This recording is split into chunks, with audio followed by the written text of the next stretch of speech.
A new docu-series on Facebook Watch looks at Paris Jackson's life growing up with her famous father, Michael, in the public eye. Watch.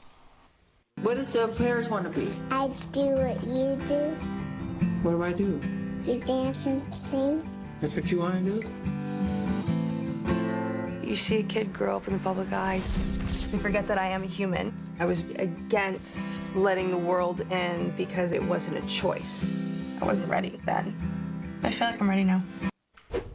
Wow, the 6-part series called Unfiltered also examines the pressure Paris felt to follow in her dad's footsteps and shows Paris and her boyfriend performing gigs as they launch their folk band, the Sunflowers. Now, the docuseries begins on June 30th.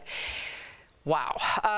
Al, listen, I have so much empathy for her. I can't even imagine what she's had to deal with just being Michael Jackson's kid, not only being probably arguably the most famous musician, but also that comes with the sexual abuse and sexual assault allegations.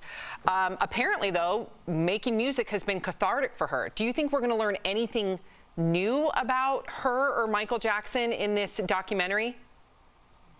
I mean, there's already so much information about Michael Jackson out there, but there's not a lot of information on her upbringing. I really didn't even know what she looked like until a couple of years ago. They did do a pretty decent job of keeping her out of that incredible spotlight. I'd like to see, and it's always fascinating to see how the children of megastars grow up, because like she said, she didn't have a choice about letting the world in. The world was already there while she's trying to figure out who she is as a person and what her experience on this planet's going to be. So I'm super interested to hear what that's like.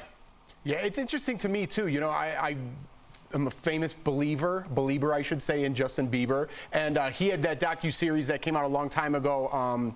What's it called? Never Say Never. So and good. He's a little kid that sprung into the major spotlight. I couldn't think of a bigger word because I'm having Michael Jackson on my head. He's the biggest star that ever was, I would say. And Justin Bieber was right there too, but he's still a little kid. My point I'm trying to make here, which I'm way away from now, is that Paris Jackson is also a little kid when she had to go through all this. So looking back at that part of her life is super interesting because as normal people, we could relate. Well said.